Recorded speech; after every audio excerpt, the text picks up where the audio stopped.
What up, my freaks? RuinusInsight here with part 2 of my Total War Warhammer 3 modded Thorgrim Old World campaign.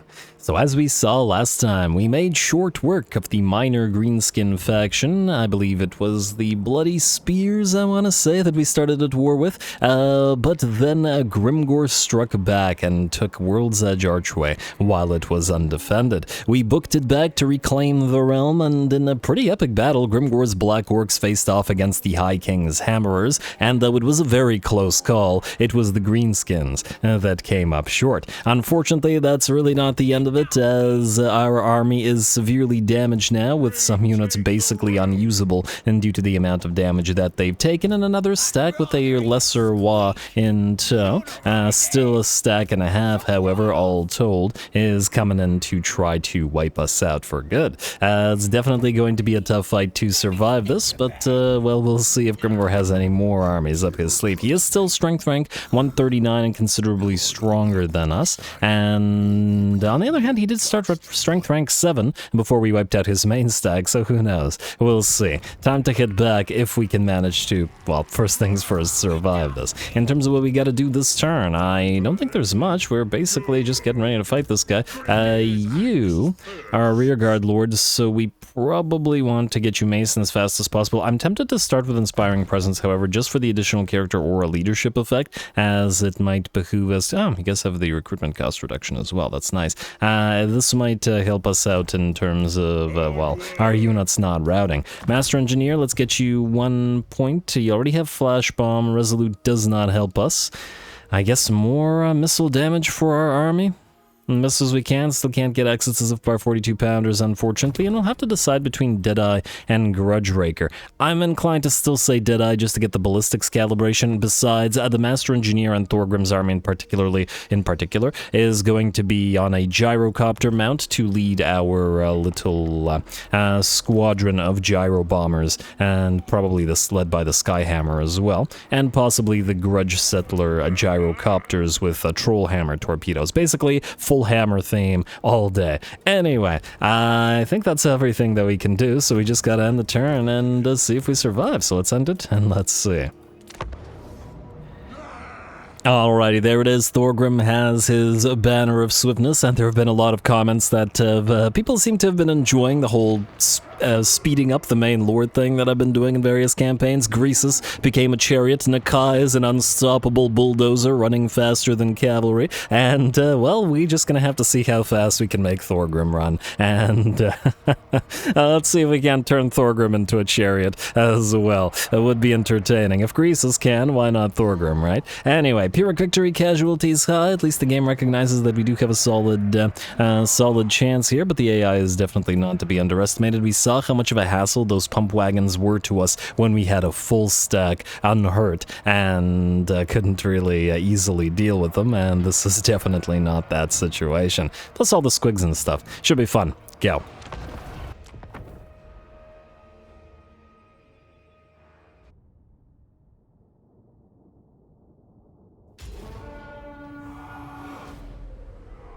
For the ancestors!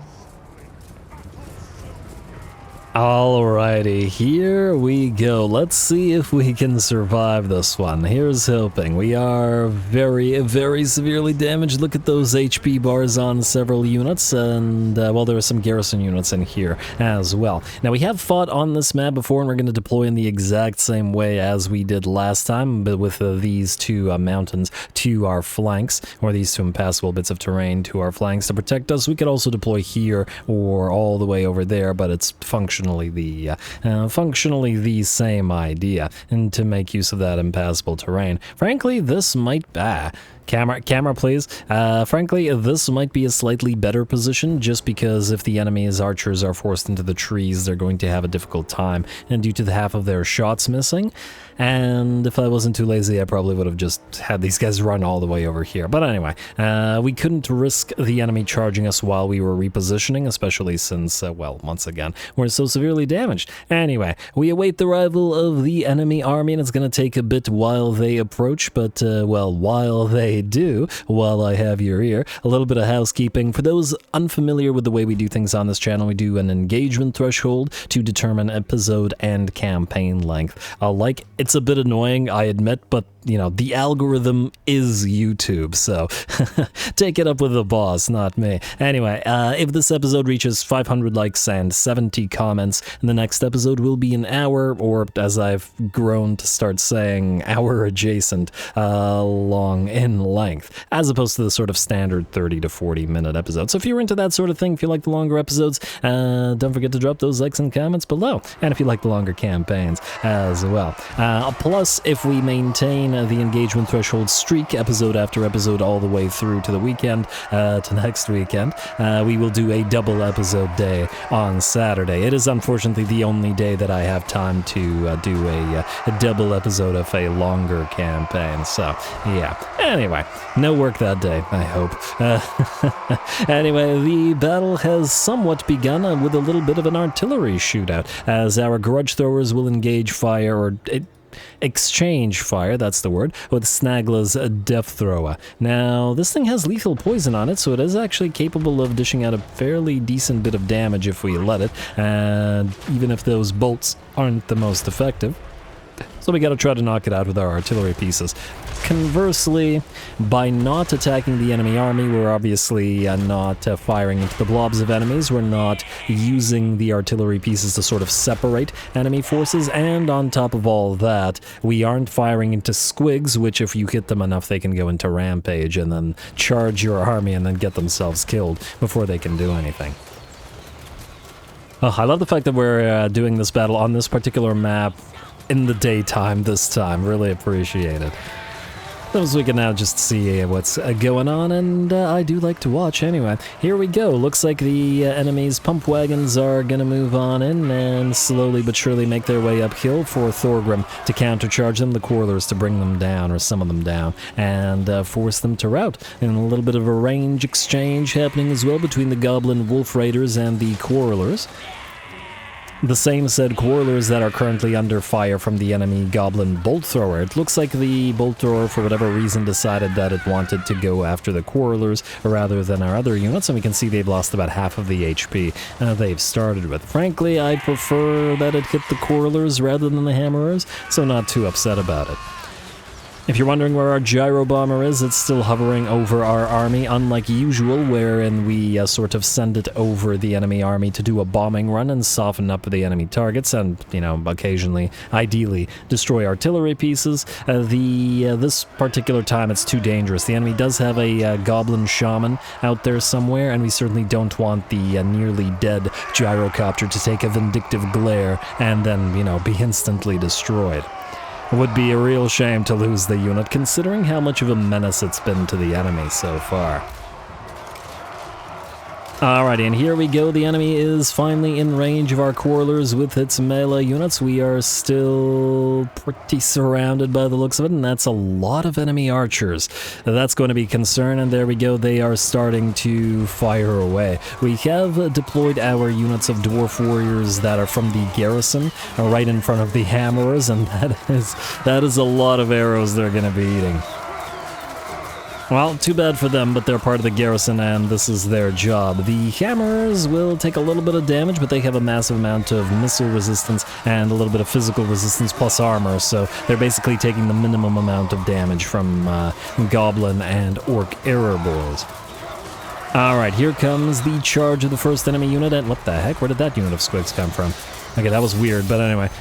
First charge of the first unit of enemy squigs right into those Hammerers through the Dwarf Warriors, but that's alright, as the Hammerers should be able to bonk them apart without issue. And the Night Goblin Big Boss is here as well, and I do believe the enemy Lord is bringing up the rear. Now, we have moved our gyrocopter out at last, especially now that it can't get knocked down by the, well, actually, still 3 units left on the Goblin Bolt Thrower. But it is looking to drop a few bombs on the enemy range line. We simply really need the range units to stop firing at us. While they're not a huge threat to the Hammerers, they are a threat to, well, pretty much everything else in the army. Fortunately, we got plenty of threats of our own. As the bombs come down in the big blobs, by saving the bombs, we can drop them into bigger concentration of units, and we do have other explosives in the form of those satchel charges, which are currently targeting the enemy Black Orcs, who have lost about 60%, possibly more, of their HP. And, in fact, will, by the looks of it, break since they were being focused down. The enemy has failed to breach our lines so far, and I believe the Goblin Big Boss is in the process, or... Yep, has been defeated, there he goes, by Thorgrim, who is, or started the battle with about 25% of his HP, and doesn't have any regenerative capabilities that I'm aware of. I wonder if his items give any of regeneration to him, because that would be really nice. And he has, I think he has all 4 items, unless I'm mistaken. I'll double check it later.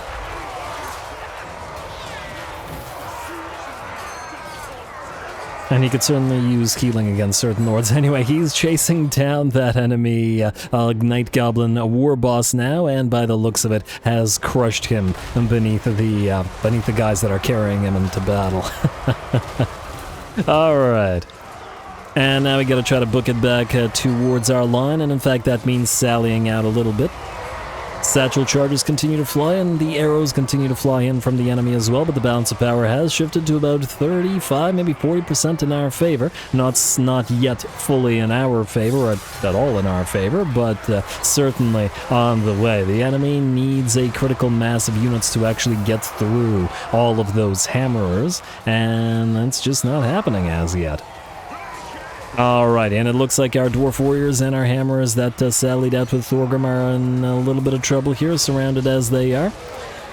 But as long as they're not attacking the satchel charge throwers, well, we can keep throwing those charges. And, of course, the corals, sailing overhead and thunking into the enemy range now. Though, as we can see, a lot of the enemy range units are starting to run out of ammunition. Okay, just a couple of them. Starting to run out of ammunition. I guess we've absorbed plenty of shots. And there we go, it looks like the enemy's right flank has failed to breach our lines, and the balance of power with that flank's breaking has shifted in our favor. Time for the satchel charges to move their way forward and start chucking those charges at the running Black Orcs, followed by the Error Boys, which are concentrated down below this valley. Alrighty, and in fact it's more efficient, it seems, to have the satchel charges take care of the enemy range units, so, well, and where it would have been if the enemy didn't shatter and give the battle to us. Alrighty, that worked out pretty well. And I don't believe we ended up losing any units. The most damaged units that we had out of Thorgrim's army, like these 2 Dwarf Warriors that barely survived Grimgor with 10 units, we just kept them back and didn't engage them into combat at all, because, you know, if a couple of them died, then they would have been gone. Anyway, we're gonna do our best to chase the enemy down. Unfortunately, can't really do too much chasing, so we might have to fight the army again.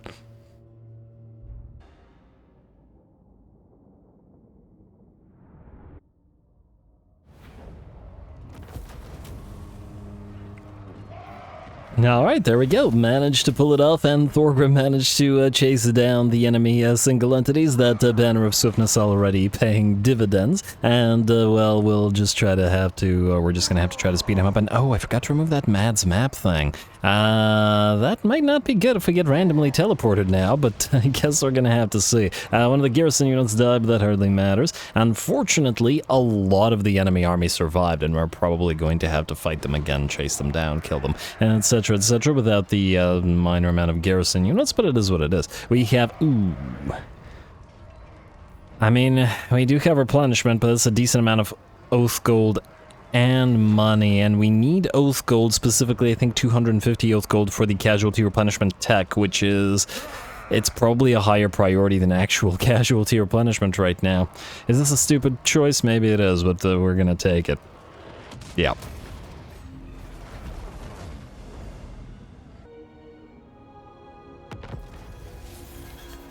Alright, and oh, we got a brutal business. That's not good for us because it makes weaker units like gobos and stuff hit a lot harder. Heck, even archers if they're in melee. I still feel like Wa's should disperse if the army with the Wa loses its lord or loses a battle. It's kind of odd that it doesn't, you know what I mean? Like, if they called the Wa and then they lost, so why would the Wa follow them? Maybe that's just me. Anyway, brutal business. Enemy killed in battle. Okay, that's all relevant. Orc Spain, Warriors of Dragonfire Pass, a runesmith apprentice. Here, recruitment cost reduction for runesmiths. Yeah, okay. Or we were gonna get one of those anyway. And Kazad subsidies gives us that construction cost reduction. And oh, we got the Garagrim Iron Fist quest. That's nice. Plus it gives us a bunch of free oath gold. Maintain 8 slayers though. It's gonna be a bit before we manage to do that. More importantly though, of course these guys went into that raiding stance to screw over our public order even more. It's already been a problem with the conquest and the provincial instability and all of this. And at minus 30 right now, and what does this do for us? -1 melee defense on armies in province and income reduction. Rude. Rude works. Anyway, we're gonna go to Karaz-a-Karak and upgrade you as fast as we can to get the Everguard up and running also as fast as we can. World's Edge Archway, we will still want to build a sparring chamber here. I do believe we have the... Let's see, this is Ironbreaker and a Hammer reduction cost. This is construction cost. Oh, we don't actually have anything particular that lets us recruit Longbeards and stuff cheaper, but at the same time, we need to be able to build units here, though at the same time we could more or less use Mount Silverspear as a military province. Yes, it does have gold technically, but yeah, it's probably never going to make as much money as settlements or provinces with 4 settlements. And now we've got iron here at Blizzard Gap, and there probably should be iron at Iron Rock as well, and that will also give us a recruitment reduction for Dwarf Warriors, Longbeards, and Slayers, and such, etc., which we wouldn't have here. Anyway, let's take a look at the runesmiths that we have, especially now that we can recruit them for reasonably cheap. Immunity to contact effects, a discouraged effect. I actually don't like the discouraged contact effect among the dwarfs. The problem with this effect is that it causes enemies to rout a little bit faster, and that's not actually a good thing when your army or armies can't really chase enemies down, because they run away and then they just come back to fight another day. Like, we're going to have to deal with these guys again. So in that light, we probably don't want this guy. Weapon strength, charge reflection. Enemy miscast base chance. I guess we could stack that, because this is kind of meh as well. Ooh, corruption reduction. These are terrible traits, all told. Alright, I guess we'll get this guy just to get one of these guys up and running, and hopefully we'll get a better trait shortly. I'm not mistaken, right? These guys do have a miscast base chance increase to enemies in the region, right? I'm pretty sure they should. Not the Rune of Slowness, it's a passive, is it not? Ward Breaker? No. Strike the Runes? No. Armor Piercing Weapon Damage, +1 for the Hero's Army. Upkeep Reduction for Runesmiths. Rune of Spell Breaking. Enemy miscast base chance, +6%. Only 6%? Doesn't seem like much. Oh, right, and they have both the Harden Armor and and Sharpened Weapons, don't they? Meaning you would, you would potentially need multiples of them in one army. I guess, maybe I was crazy. Maybe they don't have much in the way of causing enemies to miscast, but I thought they did. Maybe it was something else I'm thinking of. Rune of Sanctuary. No, I guess it's just that 6%. Which ain't much, but I'll take it nonetheless. Anyway, we might replace you if we get a significantly better trade. Anyway, Thorgrim, you did heal up a little bit, and ooh, yes, we completed the tech, meaning we're going immediately into rat poison. Not for the defensive supplies, but for the casualty replenishment rate. Definitely a critical thing. Pretty much all of our oath gold on it, but it is what it is. Thorgrim's at rank 10, and 1 level away from the Zufbar 42 pounders. Let's get the... I'm gonna say ammunition. It's for the entire army, so it'll include the missile troops as well, and it's specifically the gyrocopters and such that we want. Alright, World's Edge Archway, let's immediately build up the oh, I just realized. Cancel. You come down here. You have a construction cost reducer.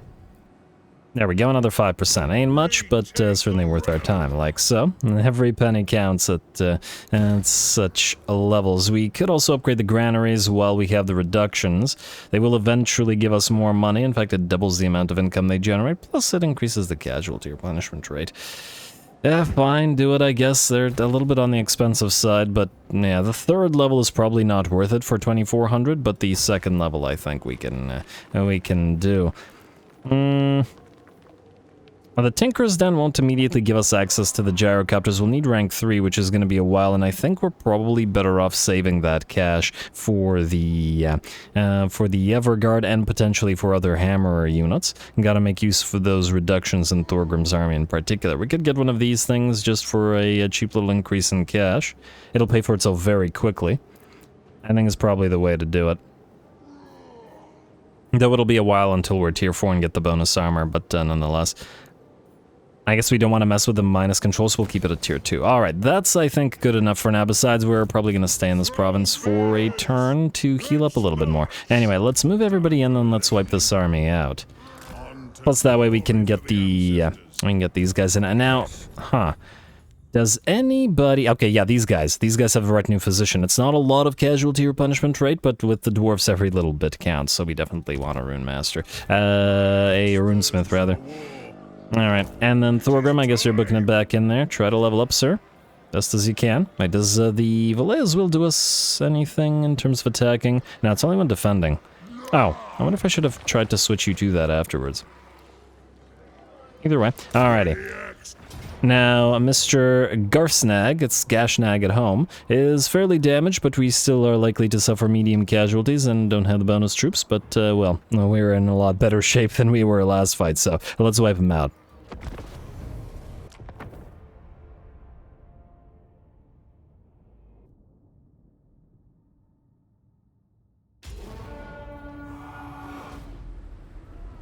No, Dowie! Let us wipe them out! Take up your axes and seek glory in death! Alright, nice speech from Thorgrim. Really like his voice, and good job to his voice actor. Anyway, here we go, and time to clean up this army. We did heal up a little bit over the course of the end turn, of course, as well, so we're in a lot better shape than we were, and don't need to rely necessarily on the valleys, the impassable terrain, etc., etc., etc., and we can simply rely on this kill that the enemy would have to climb. We're going to set up the dwarf box in the sort of center of the map and allow the enemy to hit our flanks, surround us, attack us in whatever manner they want, as I'm confident we can now hold this army off since we've already beaten them.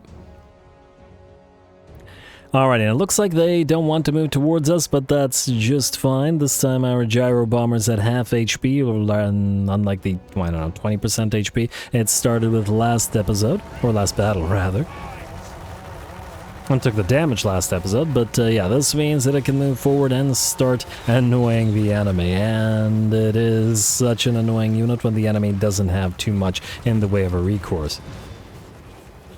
And, okay, I lost sight of it there for a second. Looks like the trees are kind of interfering with it, but they're probably helping it dodge some of the enemy arrows. Anyway, we're going to move on in and drop at least one bomb on the Snagla's Death Thrower. But it looks like the artillery crew is a little bit too separated for us to do too much damage. The idea here is simply to annoy the enemy army into moving towards us.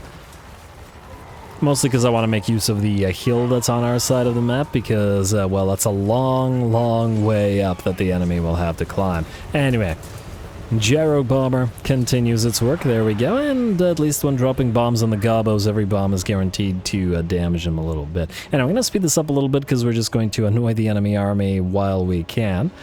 And then if that's the enemy army annoyed, it looks like we can start actually fighting them. There we go. Goblin Wolf Raiders will give... Riders, rather. Raiders are for the hobgobs. Will give chase. Ooh, love the view in this particular map. It's really nice. I love all the sort of fog around the mountains and all that. Anyway, the Wolf Riders are going to be dodging our artillery fire, but that just means we can move our Gyro Bomber closer and get a few shots off with the Gyro Bomber instead. Oh, it looks like they'll try to shoot the gyro bomber as well. We'll try to do our best to dodge it. Nice hit, nice hit. We obviously can't drop bombs on it, but we can fire away.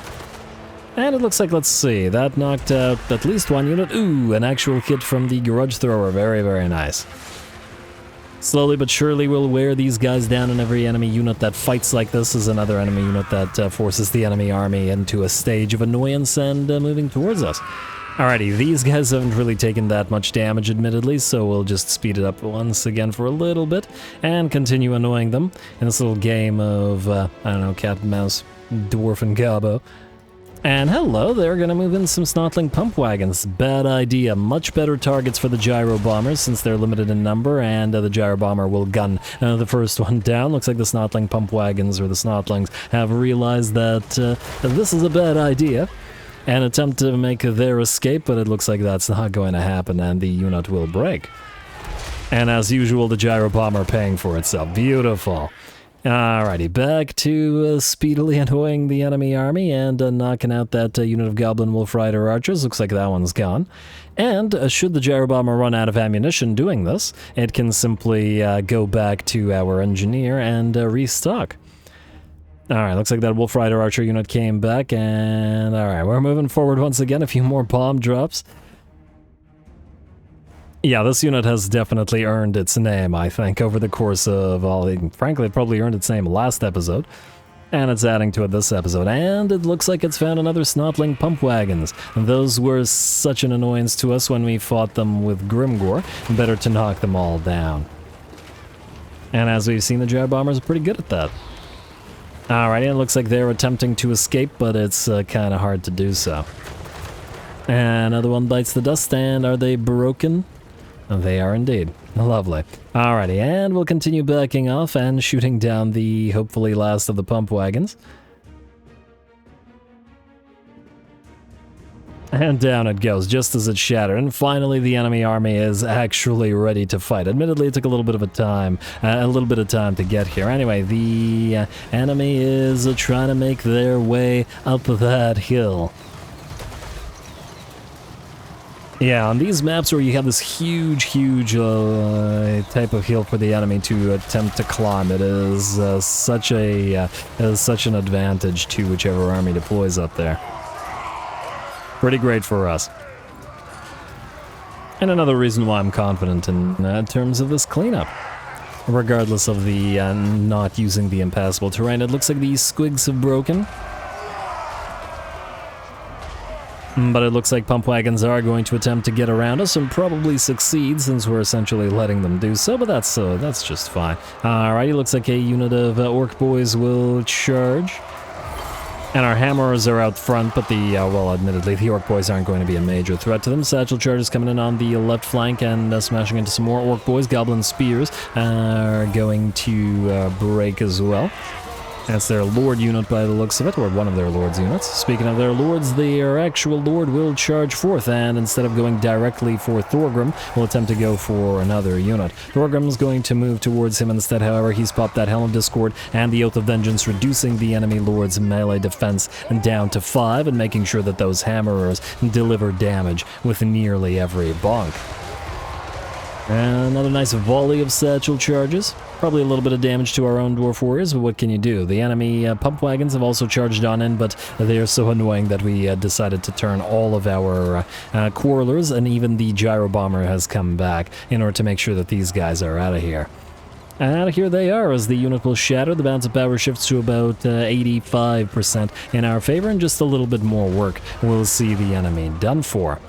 Alright, lots of enemy range units. We know that we can't catch them, at least not with those, not even when we pump those dwarfen legs, but we can pump those arms instead, so I should giggle, and drop satchel charges on the enemy range instead. Win it via range, since they'll just skirmish out. And that was a very nice volley, basically obliterating that unit of goblin archers. Looks like a unit of black orcs is returned, but not for long. And here come a few more satchel charges, both their way and the way of the error boys. Beautiful, and another unit of Orc Air Boys about out of the picture as those satchel charges fly on in. Once again, the reload coming in very handy from our engineer, allowing us to keep tossing these. I love to see the enemies also go flying when the satchel charges explode. Alas, all good things have to come to an end as the enemy army shatters once more, and the battle is once again ours.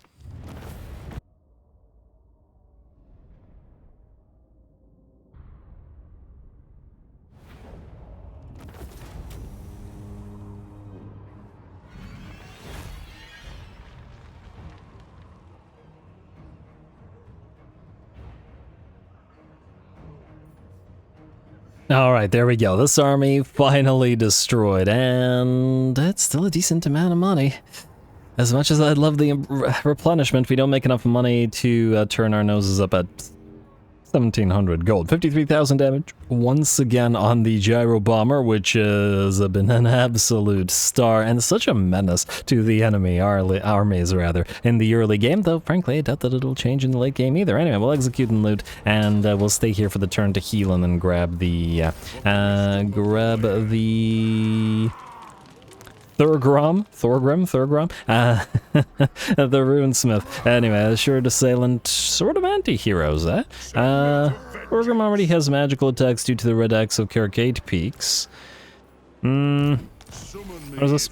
Another Runesmith apprentice. Alright, well I guess if we want to replace this guy, we could replace this guy for really cheap. Anyway, you're gonna go here to the edge of this right here, and we'll probably underway stance towards Red-Face Stronghold next turn. Both of you can...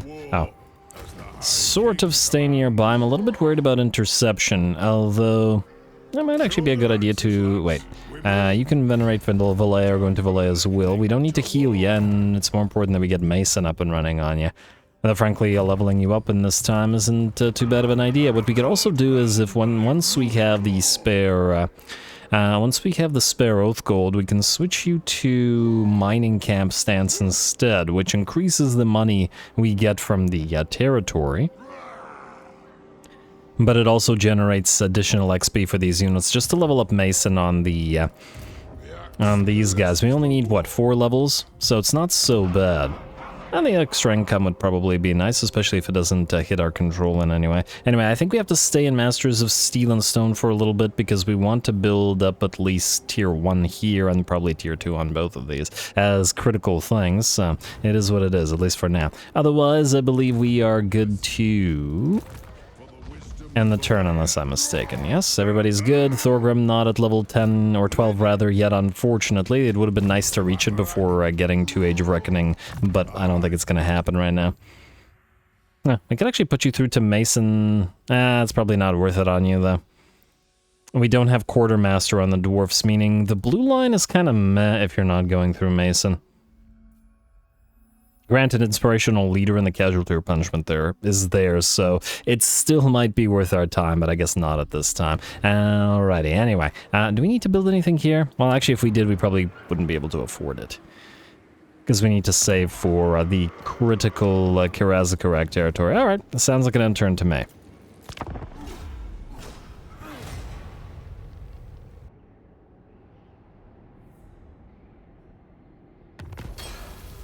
Alright, there we go, there's that bonus casualty or punishment trait, and yeah, it's a lot better, granted in this province, because we also have the bonus casualty or punishment trait from the farms, so it wouldn't be as present in other locations, but still. New text, now, King's Share is Oath Gold.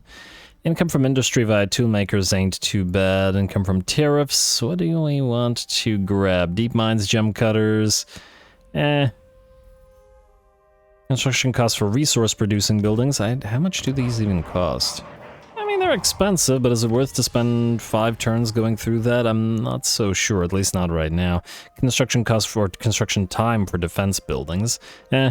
Income from province capital settlement buildings into High King's authority, which will give us an additional High King decree, which is definitely needed. Just, I'm not so sure that it's definitely needed right now. Though... what should this got? 8,000? Okay, yeah, it's gonna be a while before we're willing to spend that much, and our income is... huh, wait, why'd our income drop?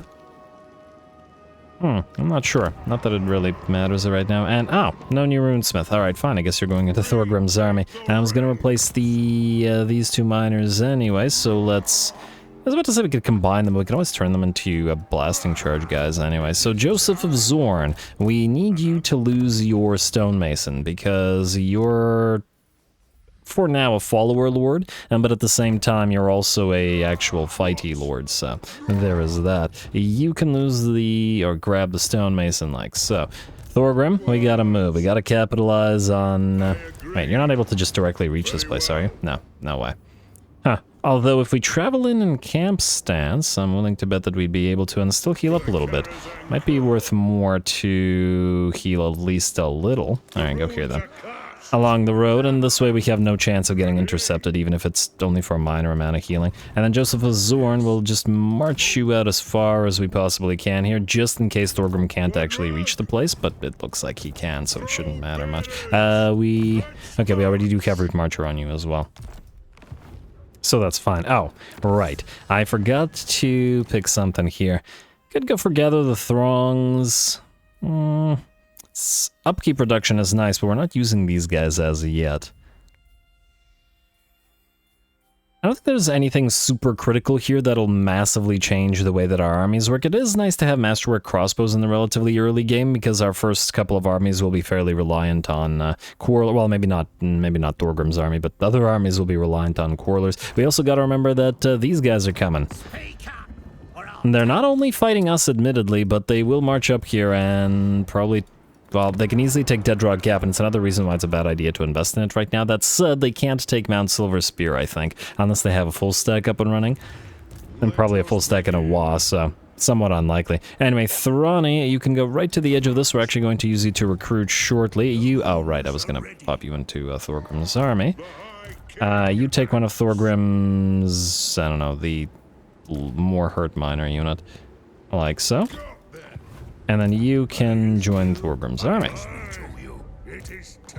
Scouting's the only option, so that's the option you're gonna take. And we'll just keep an eye on these guys for a better trait one. Speaking of traits, let's just take a quick look here. We have already seen these. I believe we've seen these. Dowie Tactician we've seen, which is pretty darn solid as a generalist lord, and definitely one we'll use, just not one we need right now. I do like the magic item drop chance from battle plus 50%, incisive from the Rune Lord, and the cooldown reduction for the Rune Master Rune of Wrath and Ruin. And you know, Master for Lord's army ain't too bad either. Yeah, this might be one of these guys that we get. Right now we can't afford the 400 extra gold, but it'll definitely be something we'll probably do shortly. Anyway, let's just take one of these. Let's just do the Dwarf Treasuries. It's not a lot of income, but a little bit. Especially from Karaz-a-Karak and such. Minus 20%. What's the minus 20% from? No, actually, what's the minus 20% from? It's a significant debuff. We got 10% from the Makazungor. What is doing another 10% reduction? Huh. I don't know. Let's upgrade the Dwarf Outpost, though. Oh, wait, is it because we're... No, it's... Oh, yes, it is. We're... Okay, it'll go away next turn. We just need +3, so or the turn after next turn, whatever. It's just due to the control reduction. Okay, that's fine. Let's take a quick look at diplomacy, see if there's anybody willing to trade with us. Alas, there is nobody. And Grimcor's Our Boys now wants peace, but I don't think that's going to happen. It's pointless just because he'll just attack us again. Skip, skip, skip, and then turn.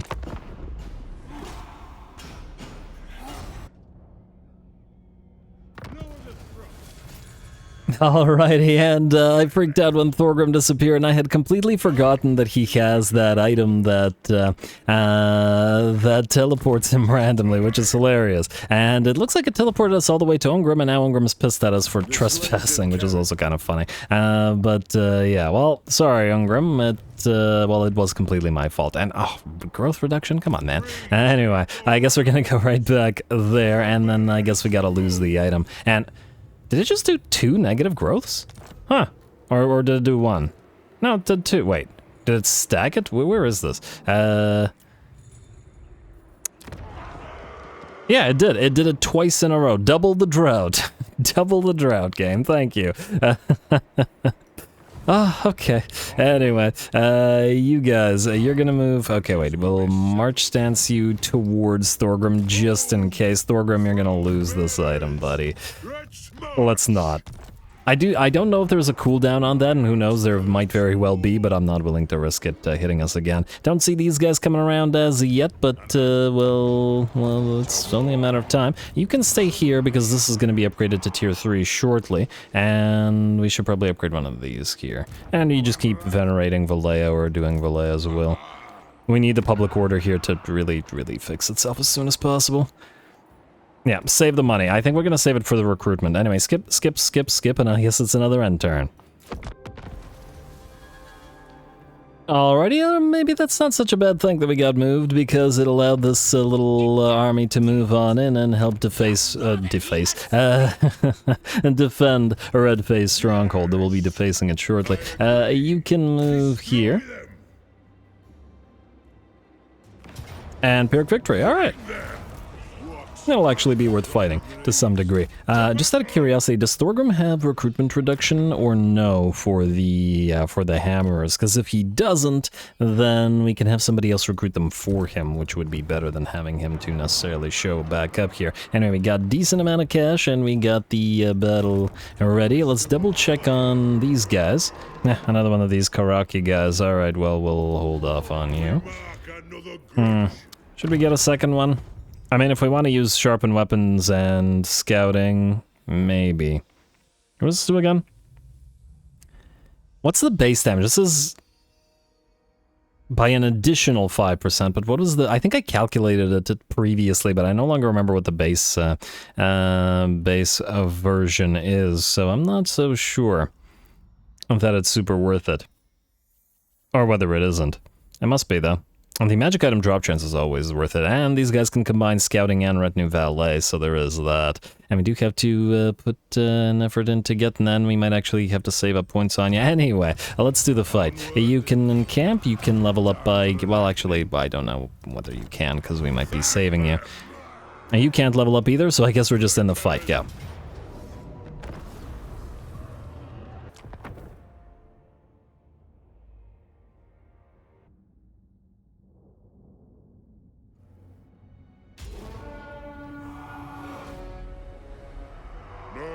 Dowie, let us wipe them out. Take up your axes and seek glory in death.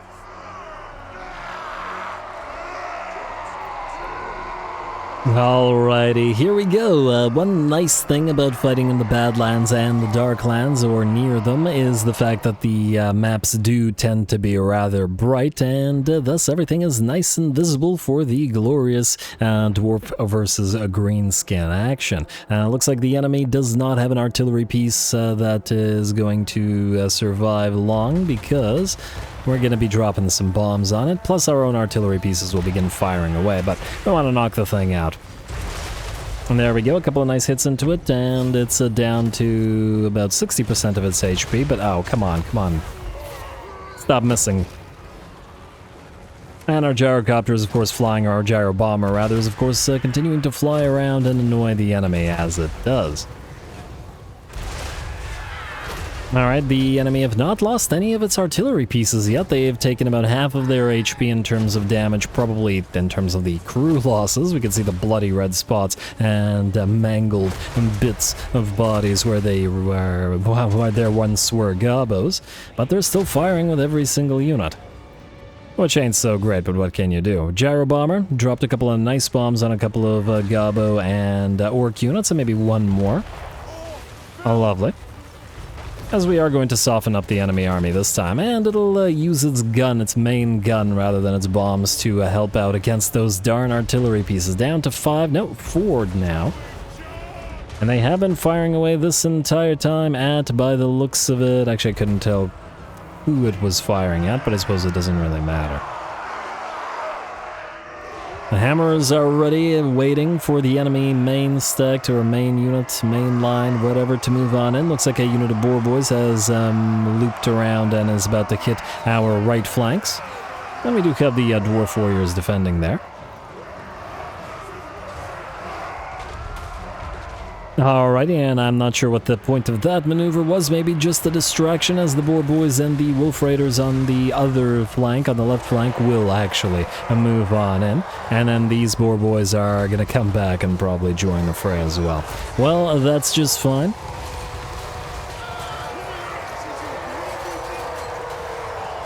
And over on the sort of as the anchor point of the left flank, or the corner, or rather, the vertex of the, well, I don't know, the formation, if that's the way that you would choose to describe it, the Longbeards with great weapons who have charge defense against all took the charge of the enemy cavalry, which is exactly as we wanted it. Thorgrim has moved on and is going after the enemy lord, who's doing a nice belly flop, but is going to once again get debuffed just like the previous lord and down to 10 melee defense. Not going to stand too much of a chance against Thorgrim, and the occasional satchel charge smacking into the side of his head. Probably not the most pleasant time. Anyway, trolls have arrived to back up the enemy orc boys. But I think the hammers should be able to deal with trolls just fine. They have heavy armor-piercing damage, and hammers are all magical damage dealers. So any physical resistance on trolls is not going to be too helpful. 25%, not too bad. And the satchel charges will come in. Always nice to see the sort of monstrous units and monstrous infantry sort of fighting while surrounded by flames in this manner. And they do certainly tower over our hammerers, but that's alright. They're not going to be towering over them for long. Looks like the enemy Black Orc Big Boss has been defeated by Thorgrim, and as soon as he's down, he can turn his attention on the Night Goblin War Boss instead. And it looks like the Goblin Wolf Raiders will block Thorgrim off from chasing down the Black Orc Big Boss, but it hardly matters, as our Dwarf box continues to hold.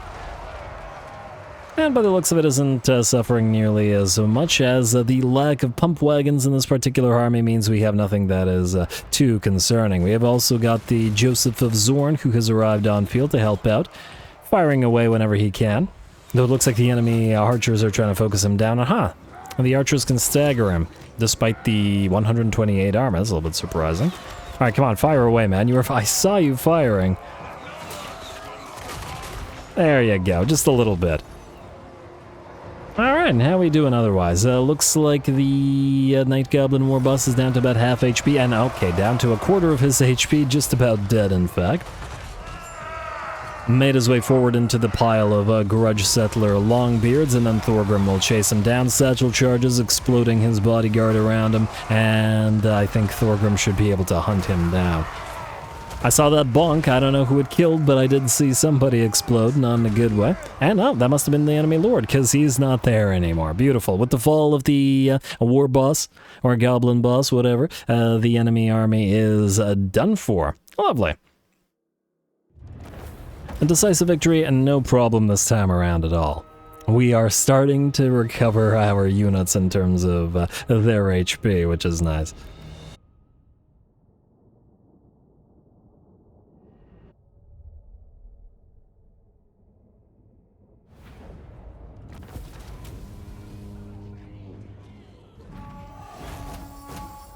Alright, very nice. Level 11, not level 12, unfortunately, so we'll have to contend without upgrading the Grudge Settlers army that Thorgrim would be able to upgrade using his unique line, but, well, it's all good. Still, Gyrocopters, or Gyro Bomber is still damaged, but, well, it's continuing to be a menace and will likely be taking damage for quite a while, at least until it gets some friends with it up in the air. We're also starting to level up some of our units, which is great, because with the Warband upgraded, at least makes it feel like they're not, you know, bound to be deleted. We can turn them into another army and then level them up to other things, which is nice. Anyway, 3,500 XP. Yeah, so no gold. I was like, what? But anyway, and we'll occupy the place. I mean, there are 2 dies in this particular territory, and I feel like even though... Oh, Troll Slayer. Alright, we'll take that. There are 2 dies, and... Oh. You can have that on a Thane or a Runesmith, but not a Lord. Interesting. Fair enough. Still need Thanes as well, and... Wait, we can't get them from this location, can we? No, it needs to be level 3, so it's going to be a bit. Alright, fair enough. And we, by the looks of it, can't go to Immortal's Hold. We could risk the bonus movement speed and risk to getting teleported again. It's only 20%. Alright, I'll be a gambling man. Let's try it. Good. Well, we'll see if it allows us to immediately reach the Immortals Hold next time, or if it screws us over again, though it would be amusing. Anyway, I shouldn't say anything because game will screw us over. Rune of Speed, we just got to get Rune of Wrath and Ruin up and running immediately, and then you now have Zufbar 42 pounders. Really could have used those when we were being overwhelmed by Grimgor, but all good. One more turn until the Everguard are ready to go. Very nice, and that's why we're saving up all the money. These guys are probably going to get here before we wipe out Grimgor, but, well, it's worth it. But yeah, the other option, like I was starting to say, was to leave Grimgor's settlements alone, or to, like, sack them or raise them or whatever, just so that we aren't too spread out in the early game and build a little bit deeper. The thing is, once again, there's still a lot of arguments to be made, specifically for the Dwarfs, for going with a reasonable sized territory. One is because Dwarfs have a bunch of adjacency bonuses built into their buildings in SFO. The Urkul and the Makazungor, the Vaults line, has the control +3 in adjacent provinces. The Builders Guild has the construction cost in adjacent provinces, and, well, additionally the other stuff. This thing has income from all buildings plus 10% for adjacent provinces, which, if you build these everywhere, is pretty insane. On top of all that, at max public order, or control, I still always call it public order. I just can't. I can't shake it. Too many hours in the previous titles. Anyway. And max public order, every region, or not every region, but every province gives us a construction cost -1 for all buildings, all regions faction-wide. If you have a sufficient number of these, you can get to reasonably close to zero-cost buildings rather quick, let's say. So, yeah, it certainly is something to think about. Anyway, Alden and Thrani, you guys can stick around. I will keep checking these guys in the hopes of getting a cheaper one. And also, wait, who has the Runesmith's Apprentice? One is on Thrani, and then one is on Tom Phillipson. Okay, so, or Philson, or whatever it was. Okay, no, wait. We'll give it to these guys. It's a local province, not local region, right? Yeah. Oh, it is Phillipson. Okay, yeah. We'll do that. And how's that public order? +4. That's what 2 lords constantly Valet is willing at. Alright, well, we just need to upgrade that vault line, and that's a +4, and that'll help us out a lot. Skip, and I guess end the turn, and here comes our first stage of Reckoning, and the much-needed +4 control. Yes.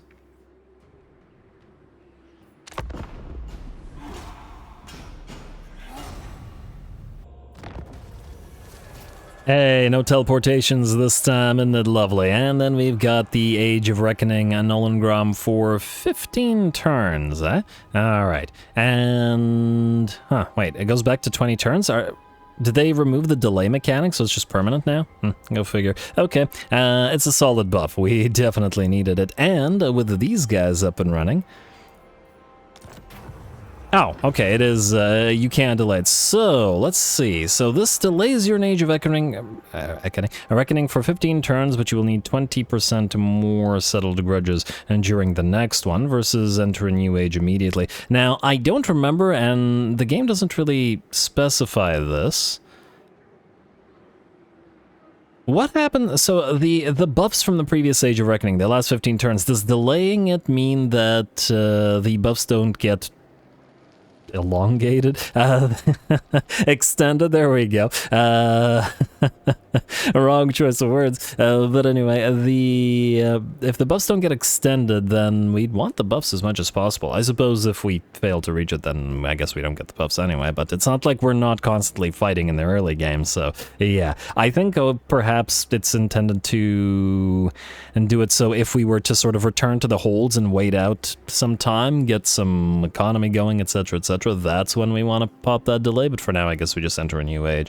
Anyway, an Age of Reckoning has concluded. A new Age of Reckoning must begin. No dwarf shall rest until all grudges have been struck from the book. Those who relent must prove themselves in kind. Besides, Thorgrim Grudgebearer's lore is that he's really up on the on crossing out grudges, you know, so it does make sense for him to keep on doing that.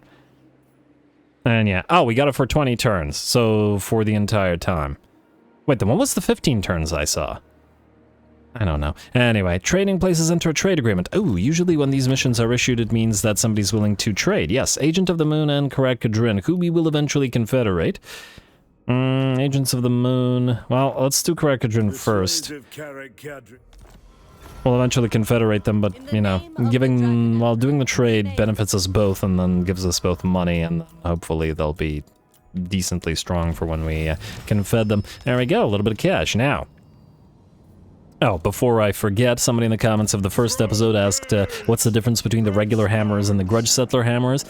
So these Grudge Settler hammers, the difference is they get the Frostfire application on their attacks, the contact effect, which is pretty nice. Speed reduction minus 30% means that if they're in contact with something, they can actually chase it down. And more importantly, weakness to fire damage. So we can always use these guys in our fire army. In fact, we should use these guys in our fire army later on. Certainly a decent idea. Plus, they also have the Berserk trait, which I believe the regular hammerers do not. Which means they can go into Rampage, but it also means a fairly significant increased battle prowess while they have it up, so I'm not complaining. Anyway, Karaz-a-Karak, we are going to send you southward. We kind of have to. We don't know where these guys' armies are, but we know that they do have armies. Also, how much... Quite a bit. Nearly 5,000 grudges. Oh, wait, no.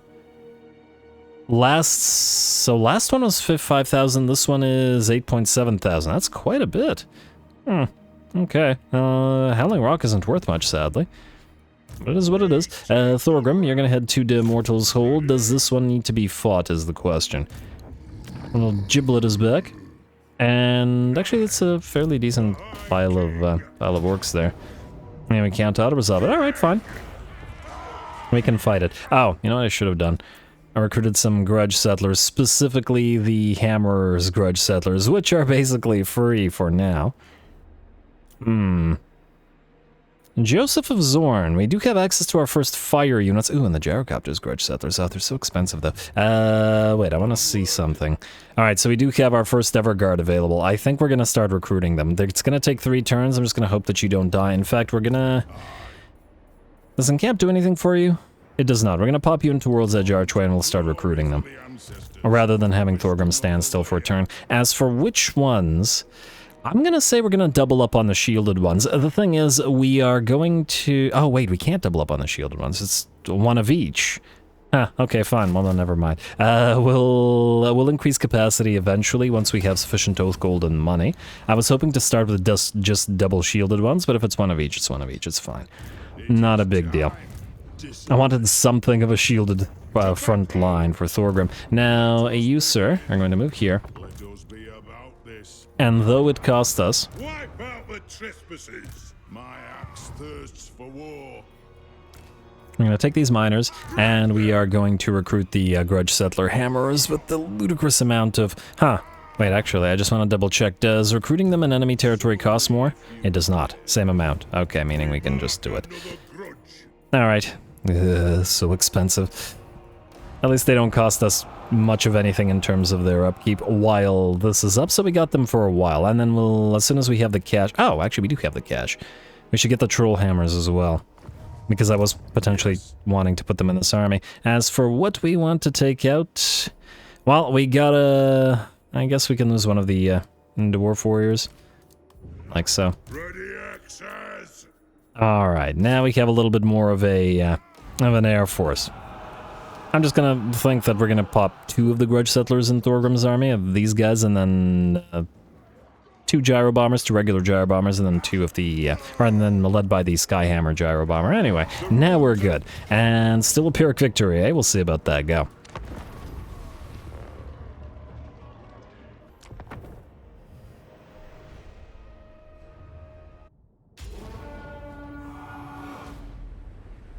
For the Devil's Crown. Alright, here we go again. I know these little minor battles tend to be a little bit annoying because we can't auto-resolve them, especially due to the lack of casualty or punishment rate, but at least we get to enjoy the newly acquired Grudge Settler Gyrocopters. We'll try to get a second one in this army later.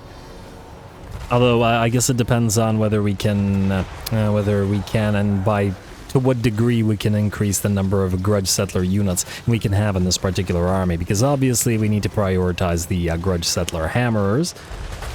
as nobody's gonna get them any cheaper. Anyway, love those sort of split shots that these guys do with all of those troll hammer torpedoes. I'm 99% sure they don't do nearly as much damage as the regular ones, but they do look pretty darn cool. I'd love to see like a line of these guys firing them all at the same time, perhaps with the regular troll hammers in combination. Anyway, they're trying to focus down the enemy orc boar boys, so it looks like the regular orc boys are going to absorb some of those hits, and not too much we can do about that, except to continue firing away as the enemy is on the approach. Let's see how we got how our ammunition is looking. Yeah, okay, we've only used about 15%. And of course we can once again just reload if needed. And ooh, looks like the enemy will hit our artillery pieces, and by the looks of it, destroy one with a vindictive glare. That was a gaze of Mork, wasn't it? But anyway. Good job to them. Looks like the boar boys that have been focused down by our air units are in pretty bad shape, and now that they've moved into range of our quarrelers are going to be very much the worse for wear, as they do not make it to our main line. Well, at least they absorb the hits for the rest of the army, for the enemy army, I mean. Maybe the squiggies will be able to close the distance.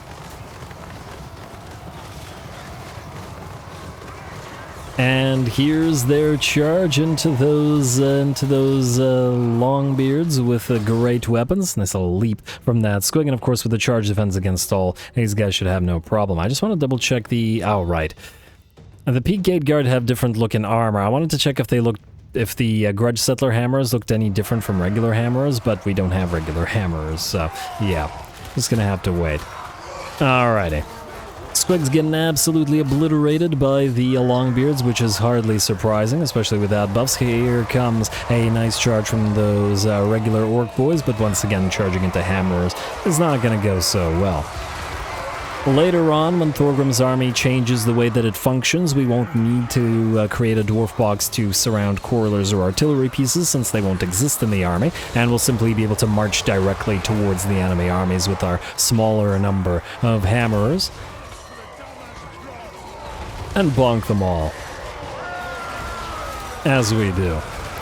Alright, looks like a unit of boar boys did charge in on the right flank, but we repositioned our Grudge Settler gyrocopters and started to drop those troll hammers into their backs. The enemy Black Orc Big Boss got absolutely obliterated by a combination of Thorgrim and Satchel charges, and by the looks of it, one more hit will take him down. And Thorgrim's zipping around with decent quickness when he's got the... Is he just walking the... What is he doing? I'm used to seeing... That was amazing. I'm used to seeing units on mounts, like on horses, do that, but seeing Thorgrim do that on his throne with his shield bearers is just fantastic. The mockery. Oh, that was great. Anyway, here comes the enemy Savage Orc Great Shaman, but he's not going to be in the fight for long. In fact, he will pretty much immediately shatter as Thorgrim moves in with his hammerers. Fortunately, with that speedy... Oh my lord, that poor shaman. Well, he's done. I don't think he's getting up from that one, guys. Yeah, battle's ours, and as I was saying, Thorgrim is quite a little bit speedier due to the Wayfarer and Strider that he has. His regular speed still isn't really anything crazy, but once again, we'll see to what degree we can make up for that.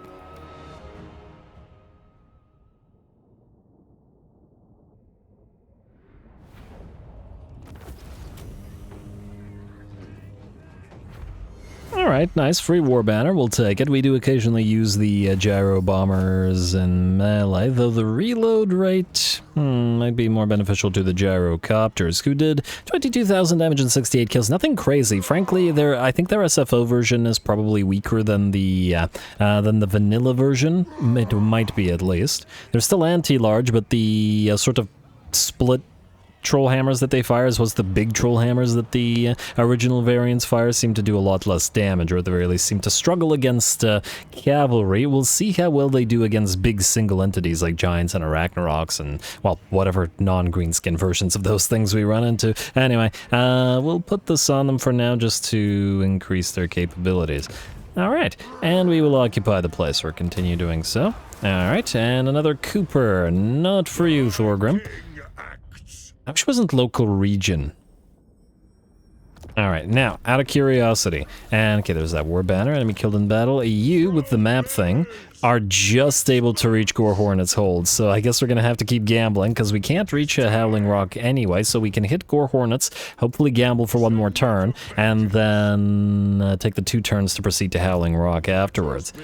And then most likely, if we can rack up enough money after that, probably split off Joseph of Zorn into a different army using the Iron Drakes and the Flame Cannons and the Warriors of Dragonfire Pass as the beginnings of our fire army. Technically, the Grudge Settler Hammers would be nice there as well, though they don't have fire damage, interestingly enough, despite applying Frost Fire.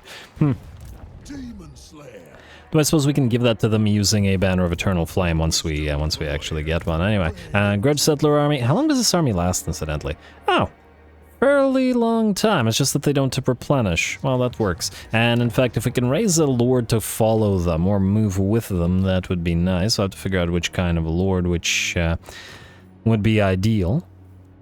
We can catch another one of those guild masters that increase range. That would be fantastic for any army that uses range, and, you know, admittedly, a fair few of them will probably use range. Thorgrim, did you reach rank 12? Yes, indeed. Ancient Bloodline. High King Decrees +1, Growth +10, Control +2. Unfortunately, what I really wanted was High King, to get that Age of Reckoning Grudge Settler army size +5 by the time of our first army, but alas, it didn't happen. Oh well.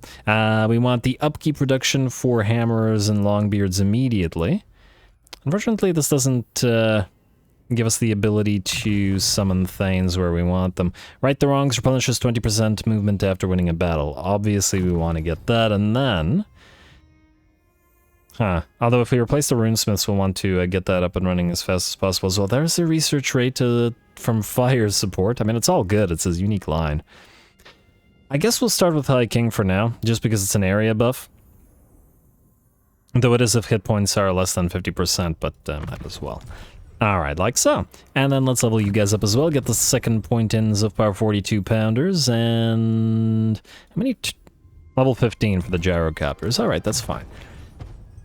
Thorgrim's final army will have no artillery, so these grudge throwers can eventually be split off elsewhere as well. Hey, Rune of Wrath and Ruin, nice. We like those. Anyway, diplomacy, real quick. No new trade possibilities, no new alliance possibilities, but that's not too bad. Just gotta wipe out Grimgor before he gets ideas again. Skip, skip, skip, and I guess that's an end turn. Ooh, we got 211 Oath Gold. Let's just take a brief look at the forge here. Do we have the explosive banner? I forgot what it was called. Rune of Burning adds explosive damage that reduces enemy leadership to artillery. So these we want, though they cost 300. Alright, well, that's a significant power up to grudge throwers. Not that grudge throwers aren't great anyway. Yeah, things are expensive, Oath Gold was. The other option would be to just ignore that completely and then save up for the Everguard buffs, but frankly, Ooh, Trommel gives us +2 capacity for all heroes for 880? Oh wow, that might actually be better than a lot of banner runes. 2 hero capacity is extremely valuable, especially considering we have 4 different heroes. Alright, well, we'll take a look at that anyway. For now, we'll end another turn. Let's see if we get teleported. Hey, we got 4 High King Decrees now. We can build those deeps.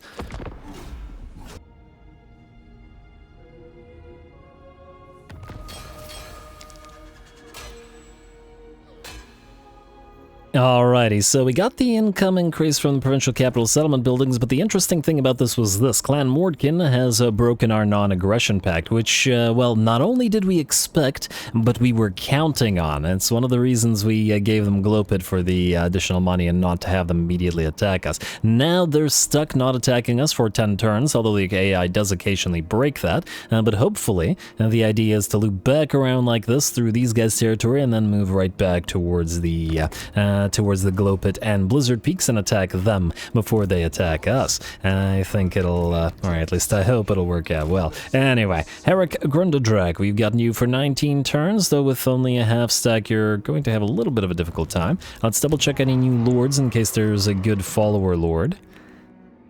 I do like the bonus physical resistance, but otherwise, Dowie Tactician is a possible good one to level up. Same with Incisive. It is generally a good idea to start leveling a Rune Lord. It'll probably be a while before we start spamming Slayer Pirates, especially considering they're 250 gold per, and we got a Sharp Eye, which only buffs you, which is kind of neat, but it's always better to buff the army than it is to buff the individual Lord. Maybe we'll go for the Incisive one. I do like that magic item drop chance. Do we do it this turn? I guess we do it this turn. Alright, fair enough. Alright, you're gonna go here, and the gamble once again paid off, and Thorgrim did not get teleported. Go to Gore Hornet's Hold, and then we'll loop back around to Howling Rock right after. And what do we have here in Gore Hornet's Hold? Doesn't look like much, to be honest. Still medium casualties. Yeah, I think we can't afford it yet, but we're probably an episode or two away from the point where we no longer have to manually fight these little fights. And just need a few more elite troops in the army, and then the... Oh, in fact, as soon as these guys get here in 2 turns, most likely basic armies will no longer cause us any issue, auto-resolve-wise. Now, King's Share Oath Gold. We're not gaining any Oath Gold from buildings unless I'm mistaken. Recruitment cost reduction is fine. Where's the... Alright, so it's melee attack for shielded units. And then the shield wall. We do want to get shield wall ASAP as well. And masterwork crossbows. Recruitment cost for grudge... Oh, that's nice. But we have to get 6 technologies before we can get that. +1 grudge settler unit capacity. Yeah, we should be able to max out those armies reasonably quick. Oh, if we get 2 more points, we could grab the underway trade caravans, though it is only 5% movement range. It's not anything crazy. And we don't, unfortunately, yet have enough industry to make Toolmaker's Guild worth our time. So I think we'll save that, hold off on it. Let's gather the throngs. It's about damn time we gather the throngs. You can hold off on leveling, though once again I am thinking we make you into our fire army, so we'll deal with that. And we're about to be losing to 1,000 gold per turn. That is a bit. Alrighty, anything we need to build here right now? We could start on the Dwarf Tinkerer's shop. Oh. Do we still need this here? The sparring chamber? You know what, I'm gonna say delete it here for now. I'm not sure that it's super needed, because we still have it here, and there is nothing in this territory that reduces our... Oh, actually. 5% reduction. It won't save us enough. And 2,000 gold. Nah, just leave it for now. 300 gold generation versus 450 gold generation. I guess we're going to go for the more expensive one. The Skaven corruption one, but we should be able to counteract the corruption reasonably easily, I think. We have -3 corruption from the vaults, and does this... Huh, wait, do no other buildings offer us minus corruption? Oh, this is important now because it depends on how many of those we build. Really? I think we'd have reduced corruption due to all the beer. Go figure. Well, actually, those are tier 5. It's going to be ages before we get to those. It's not crazy relevant right now. Maybe a Shrine of Grimnir? Yeah, Corruption -8 or Monument of Grimnir. Slayer Cult. That's what'll do it. I wasn't going to build one of those in Karaz-a-Karak, but we might need to, depending on how many of those money-making buildings we build. Alright, fair enough. Fair enough. Okay, we'll leave those alone for now because we can't afford them, but working on that econ, and I guess we will fight yet again. Oh, now we're decisive victory, low casualties. How low, though? I'm a little bit concerned about the fact that this is a garrison location with a wall. Also, who's beside us here? Agro Migdal, that's the Silver Road, so I wonder if there's a dwarfen occupying it, and I see the Blasted Expanse as Zinchans, which in and of itself is extremely irritating. Depending on what they can do. Alright, this is such a minor battle, I'm going to risk auto-resolving and just hope that it doesn't screw us.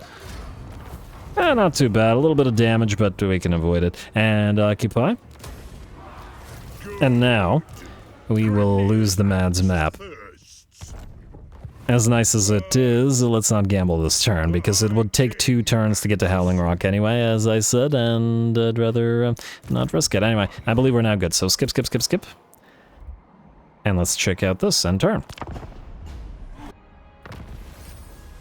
Alrighty, there we are. Control for Thorgrim. What is this? Win 3 battles against Greenskins. Really? Could have had that earlier. Let's give this a read, though. Beheld in Grimnir's seething sight, Bugman's Brewery was once the greatest of all brew houses, where the fabled Bugsman's Sextuple X was created, a few casks of which still exist. But it all ended when the Groby fell upon the fortified brewery, enslaving and killing the Bugman clan, and, worst of all, drinking the ale. Such an atrocity is a grudge that can never be truly settled. Go and slay the Greenskins to salve this open wound. Alrighty, well... Thorgrim, you will... Ooh. Can you encamp? I'm not sure. It gives us, or it takes 50 campaign movement range, so we could move to here, and then I fear we won't be able to reach this. Oh well. Although, no, we need you to attack because it's walled. Alright, so we won't heal as much as we'd like, but it is what it is. We could have with the map, with the map of gambling.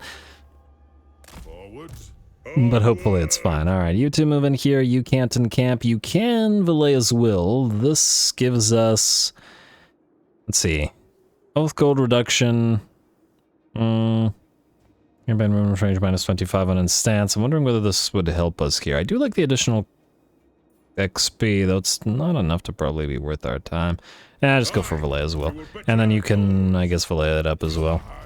Although you need the XP a little bit more. In fact, you could probably level if you did this, but the Oath Gold might be more valuable. Anyway, this place is actually collecting decent amounts of money, and oh, there's a ranger building. That's quite interesting. You know, I'm not going to get rid of that yet. It might prove valuable. We got another incisive guy. Anybody interesting? Not really. What about heroes? They haven't changed. They're cheap enough that we could probably mill through them if we wanted to, but not yet. Anyway, you, sir. You're going to go into ambush stance right here, and we're going to see if we can't use Zulfar Norgrimling to bait the enemy into moving towards you. I wonder where all these guys' forces are. Oh, you know what? Go into Valea as well. Don't recruit anything, because, yeah, this is about to get very costly. Otherwise, we will upgrade... I'm going to say start with the Pillars of Gluttony, because it gives us the construction cost reduction out of the Mason. And that's pretty important right now. Alrighty, and that's about it for this turn. Let's move towards wiping Grimgor off the map, shall we? Skip, skip, skip, skip. Double check Diplo. No trade. Laborers of Jarwan on a non-aggression pact. They'll probably get wiped out as they're in right smack dab in the middle of the crater around Jarnagrund.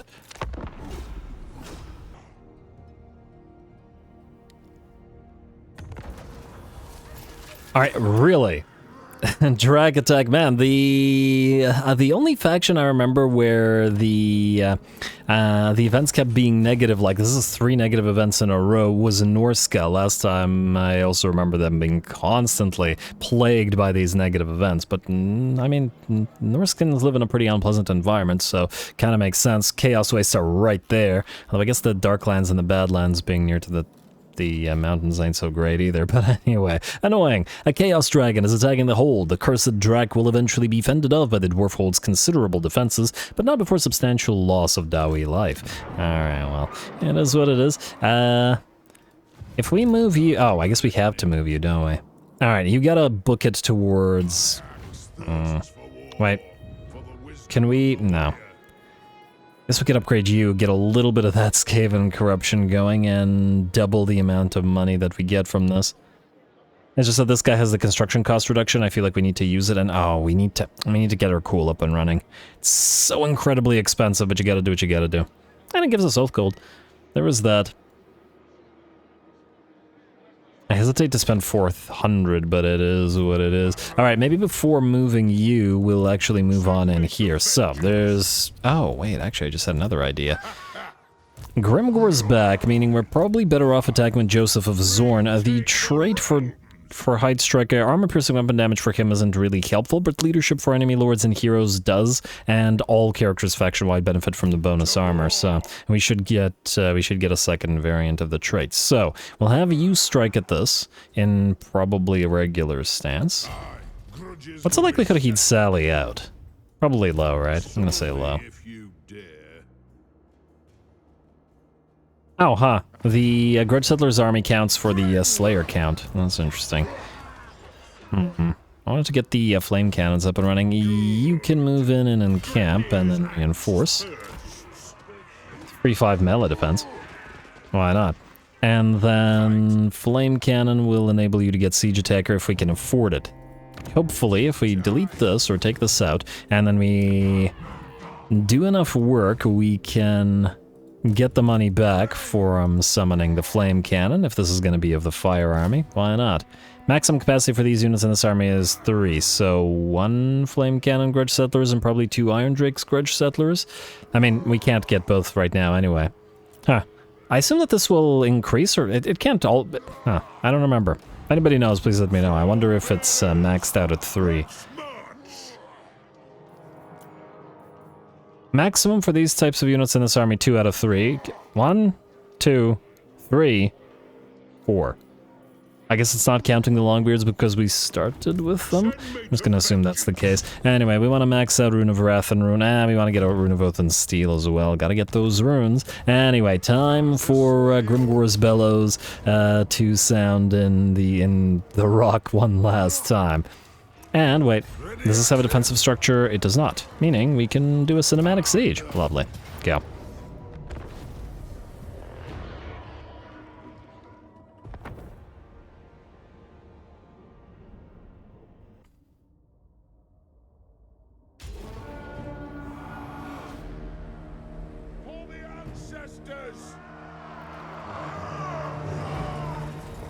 Alrighty, here we go. Grimgor's presumably a last fight. His last defense of Howling Rock here is, well, it's about to start. The enemy walls shouldn't prove too much of an issue, neither the towers, as we now have artillery here, so unlike the sort of first siege battles that we had in this particular campaign, where we were sort of forcing the enemy to engage us outside the walls. Not that that is a bad thing, mind you. But here we could just break those walls down. Anyway, it's going to take a little bit for Thorgrim to actually make his way onto the battlefield, as well as tear down those walls. So I'm just going to sort of cut this out because it's a long time of waiting, I'll admit.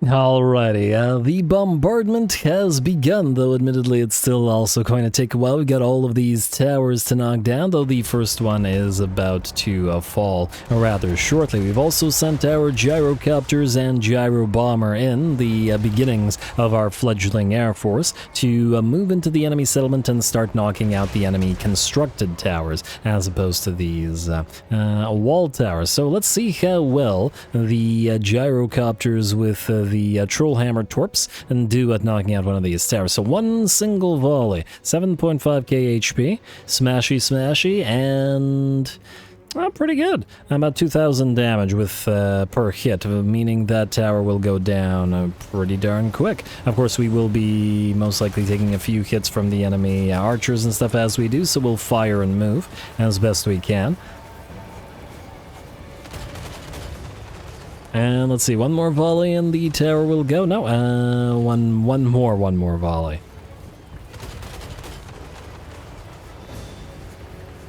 Alright, come on now. And down it goes, and no more threat from them. And let's see, we still got 1, 2, 3, 4 towers to knock down in terms of the enemy walls, so you know what? I think we'll do another little quick skip before we get to the main portion of the battle. Our gyro bombers, just while before we cut the waiting out, we'll just chase down some snotling pump wagons and basically move around and go after the enemy artillery piece back here, any enemy cav that they can catch, and generally speaking, just annoy the enemy.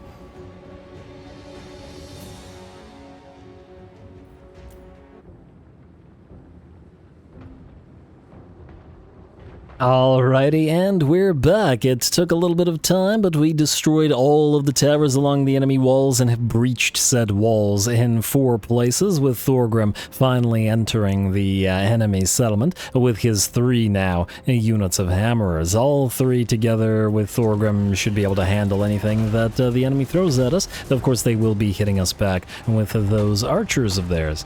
Our units of gyrocopters and gyro bomber have also returned back to our main stack in order to get a restock on their ammunition, as they pretty much ran out, and having destroyed the enemy artillery, some pump wagons, and some other stuff as well. Anyway, they're going to get a few volleys into the enemy while Thorgrim and his rather slow infantry moves on. I'm going to drop those Zufbar 42-pounders through the ranks of the orc boys as well, while the rest of our army slowly but surely makes their way through the breaches in the enemy walls and sets up for some good old-fashioned fighting.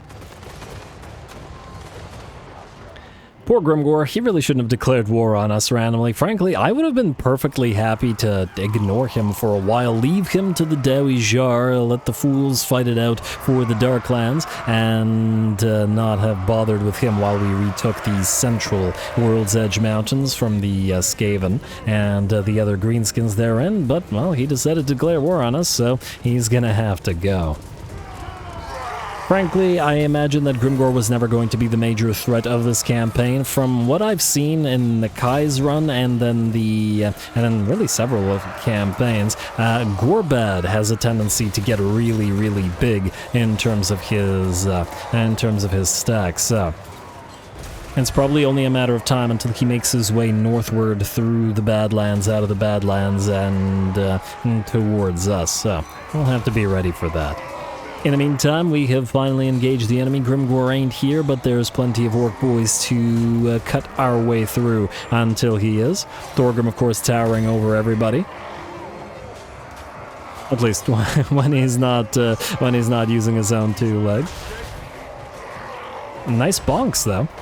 Looks like he's got a decent bit of splash damage. Ooh, and it looks like we did move our quarrelers in, but the enemy decided to countercharge them with some squigs and engage them in melee. Fortunately, our gyrocopters and bomber can reposition themselves fairly quick and start dealing with these guys.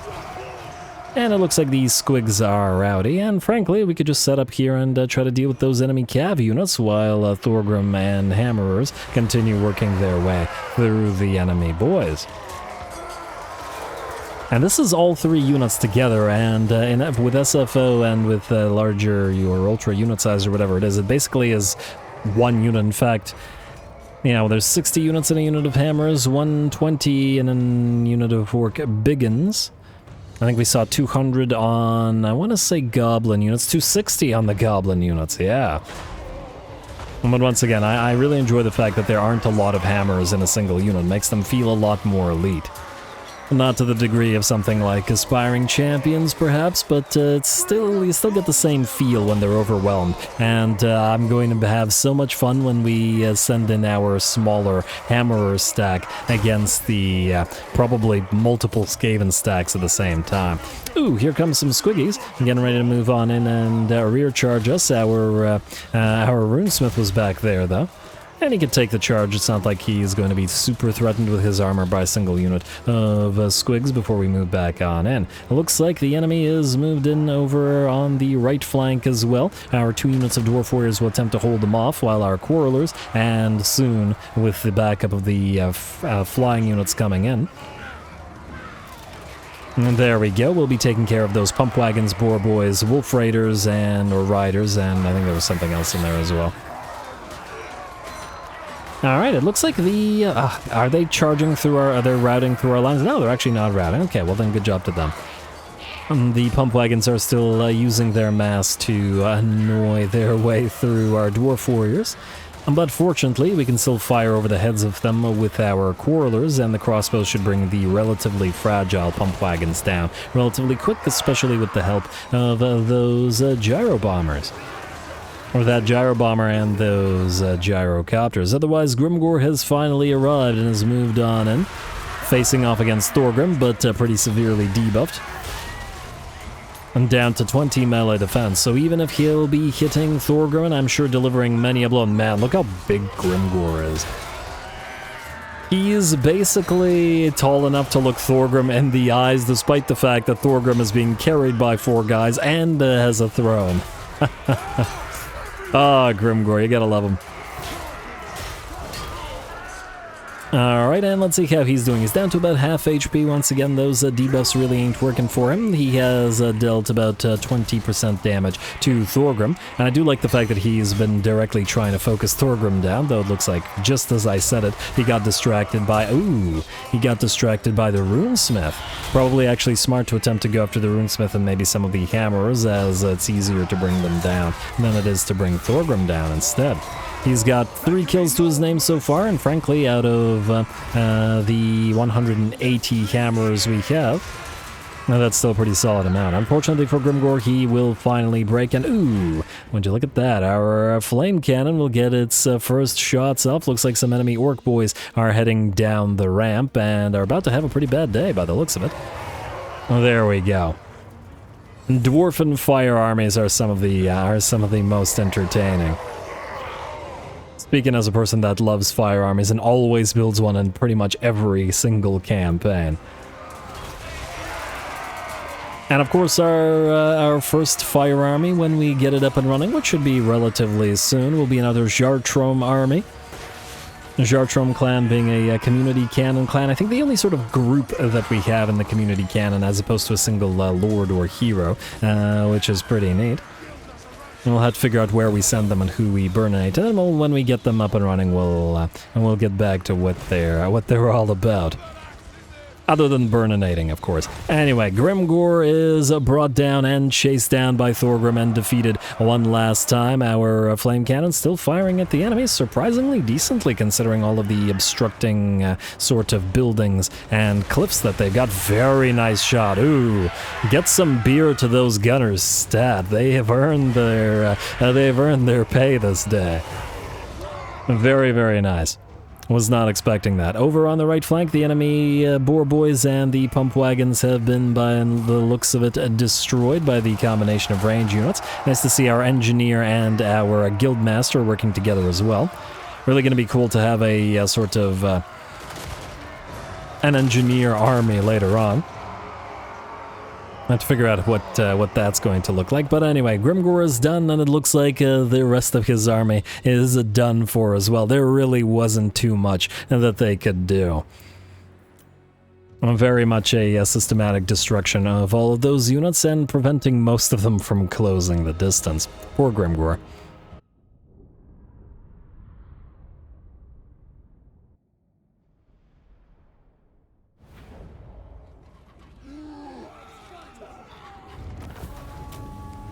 Alright, there we go. Very, very nice work, especially from our flame cannons, which managed to fry plenty of enemies. I think it was 450 or whatever before the numbers got inflated by the post-battle destruction, and 53,000 damage on top of that. As the basis of a fire army, pretty darn good. 52k XP as well. 52k, that would be...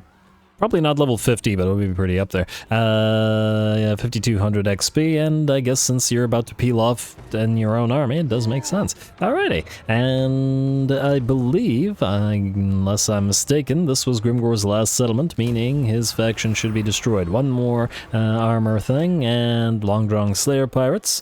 Choirmaster, not for you, I think for one of the rearguard lords. What is this? Oh, you have a Runesmith Apprentice as well? Okay, you don't need those. And another Choirmaster for the Runesmith.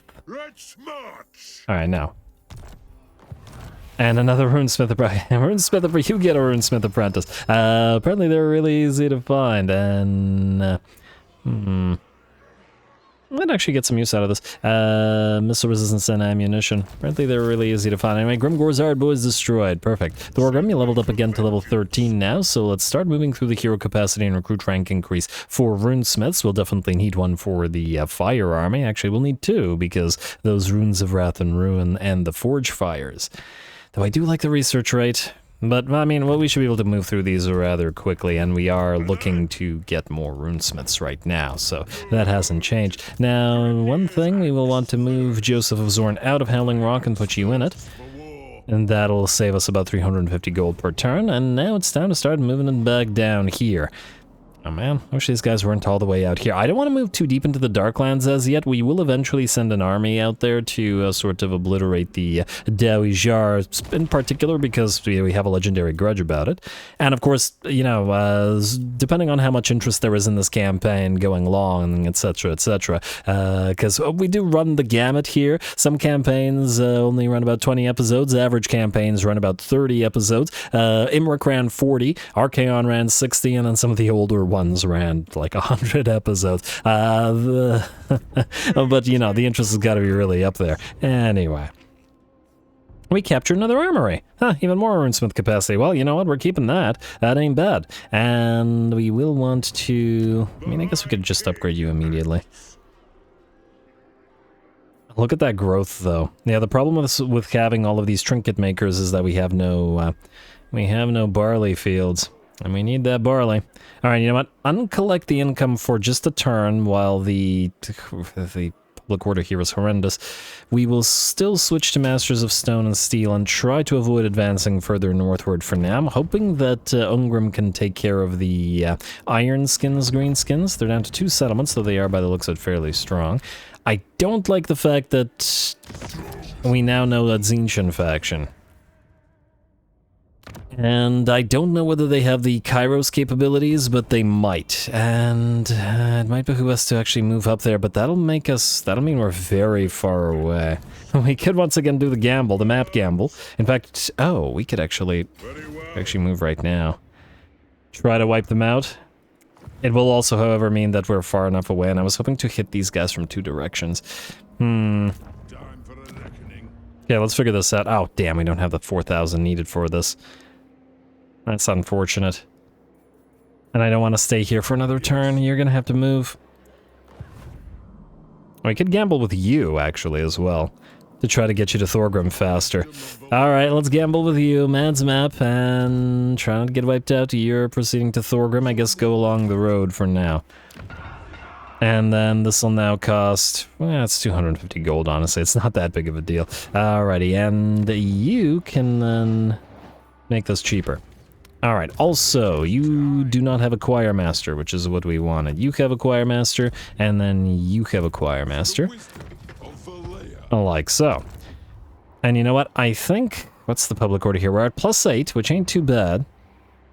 Well, you know what? Let's, if not let it max out, we'll get it a little bit up there before we switch to the Oath Gold and the money making. Now, we are definitely starting to run out of time episode-wise, but I really want to check out how our Grudge Settler army handles itself, so we're still going to attack, I think. And I guess we'll move this up, and then we'll use you as a reinforcement. And, okay, wait. Ambush stance, right here. Might not work, but... And then you can go into encamp stance. They might still try to attack us. And who knows, these guys might die, but it'll be a worthy fight if they can hold us off. And man, they got down here just on time, didn't they? Right on time. I'm pretty happy about it. Anyway, I really want those to fight, so I guess we will end the turn. Can we afford to leave the Tzeentch around? They're not our enemies, but that doesn't mean they might not cause some havoc. I mean, you gotta switch to fighting the greenskins here. How many turns would it take to get to them?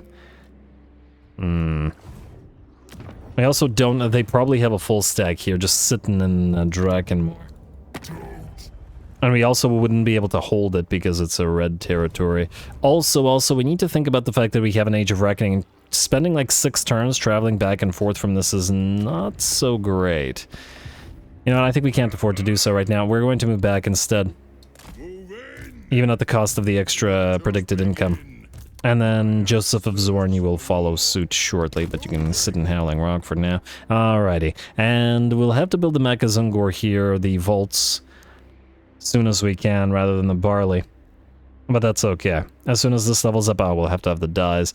Might actually potentially want to get rid of the Ranger outpost, but the campaign... The site isn't too bad either. All armies in this region and adjacent regions, you know what, hold on to it for now. I think it's decently worthy of our time. Let's skip. Let's double check the... Nope, no difference in the runesmiths. And now they're more expensive because this guy's gone, but we'll wait. Oh, I mean, you should keep an eye on more rearguard lords, though.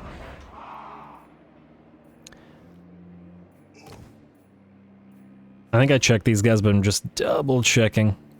Ooh, casualty replenishment. Oh, it's only for casualty replenishment for artillery. Who cares?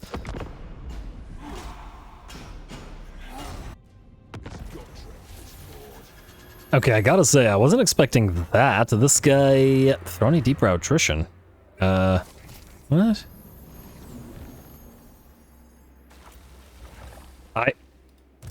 Oh, right. The gambling thing. Huh. Well, that's not good.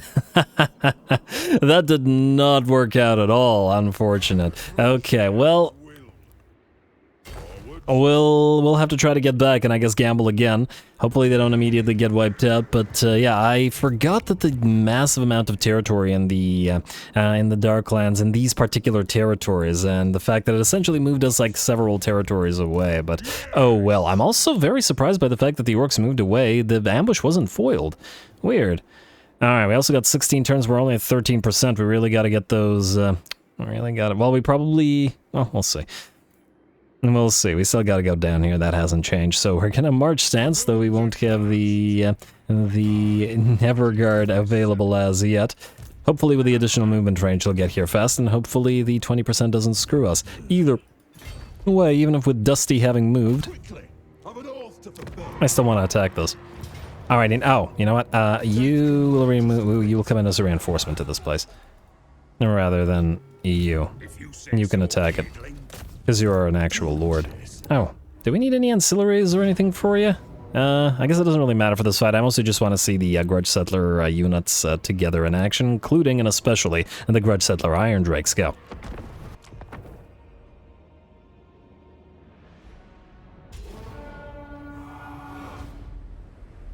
For our ancestors! Alrighty, here we go. Just a small enemy stack, but hey, we get to see our first Rune Lord in action. In addition to our Grudge Settler army, in particular the Iron Drakes with flamethrowers and the flame cannon once again as well. Gotta love all those fire units, and I'm sure to enjoy them.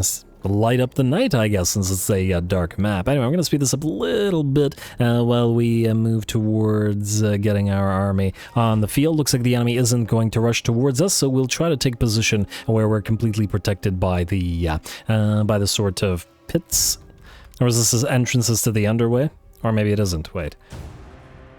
I think, yeah, it is. Well, I mean, not really entrances to the underway, but sort of, yeah, you know what I mean. Well, there's stuff going on down there. Anyway, we are on the field now and going to try to move into position with all of our units, and we'll take a look at them once they're in the fight. And Grudge Settler Slayers as well. We got, let's see, 25% physical resistance. But yeah, we definitely want to avoid casualties. We saw that Dusty has a full army, the leader of this particular faction. We will still need to destroy him, and a very solid, I would say, likelihood that we will need to destroy him with this stack rather than with Thorgrim's, so yeah.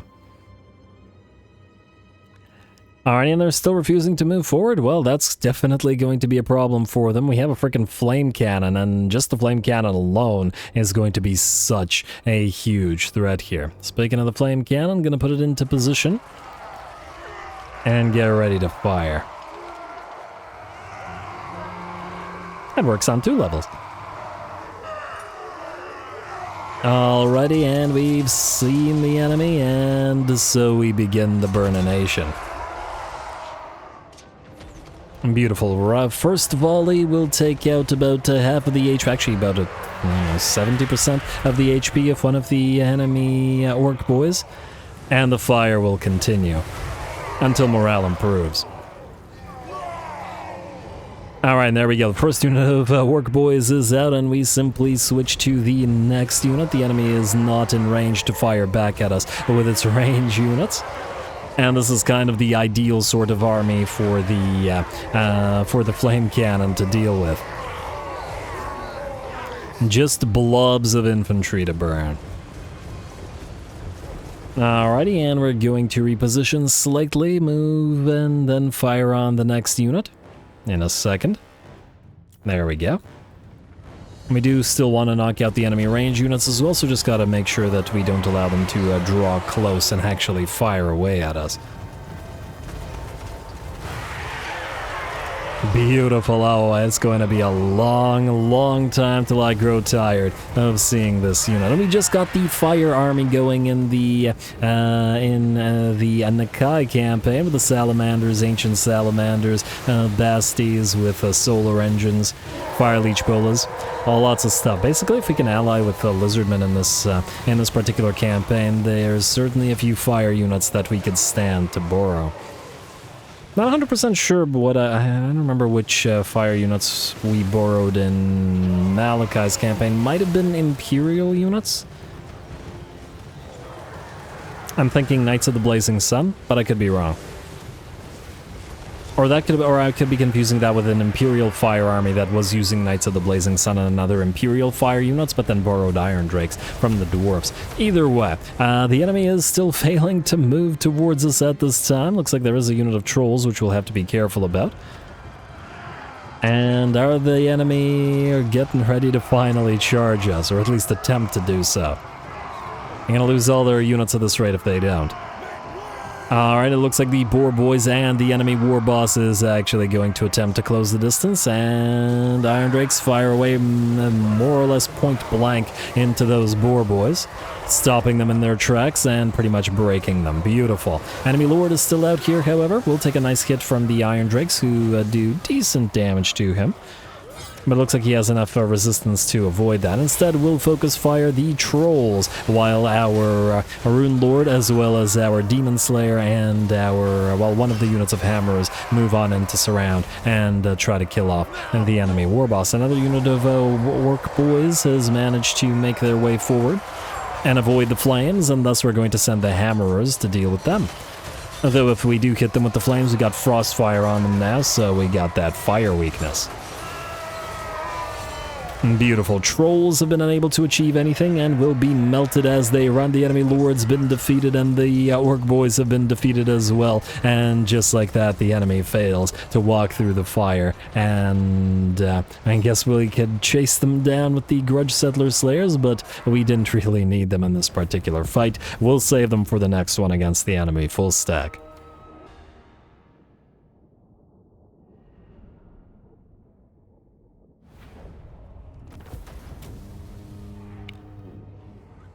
Alrighty, there we go. Not much of a battle, but, you know, just wanted to make sure that we got a little bit of that Burnination action going, and once again, the Grudge Settler Flame Cannons doing fantastic. Besides, it was 9 units versus 9 units, so, yeah. I guess 8 units? Well, whatever. Whatever, either way, this place will fall, and that's a little bit more of those grudges settled. At least we're probably guaranteed to reach Trom, though no guarantee about the others. It's the control that I really want. And hey, a Potion of Healing. I know who likes those. Thorgrim, you're always running out ahead of everybody, so let's get you that Potion of Healing. You do have a full, more or less, complement of items, which gives us +1 control for all provinces, and +2 control from this, and more upkeep reduction, so 15%. Yeah, we got him right. Oh, wow. Rank 30. Huh. Okay, that's new. Damn, that's a long ways away, isn't it? Well, I guess you'll be using that healing potion for a long time then, so that's not such a bad thing, I suppose. Anyway, folks, with that, we're out of time. I'm going to call the episode here. Next time, we will move through the territories of the Dripping Fangs for at least a little bit, and we will split off Joseph of Zorn's army from Thorgrim's. He's going to transfer the Dwarf Warriors and the Miners as well, because, you know, fire damage, and we're going to pop up a... I'm going to pop up those Iron Drakes Grudge Settlers as well. And then it'll form the basis of the army with just a little bit of fire until we got access to other fire units as well. Gotta keep on fighting, though once again, I don't want to go too far and away from our current territory right now, and we do have to turn upon Clan Mordkin, which are looking to attack us shortly. Besides, we have to go south in order to get the bunch of important stuff. Key Dwarf settlements here, we got Iron Rock here, there's all this stuff to get, so stay away from those Darklands, at least for now. Anyway, stay tuned for more Thorgrim. Don't forget to leave those likes in the comments below, especially the threshold for the longer episodes if you're into that sort of thing. All glory to the algorithm, and thanks for watching.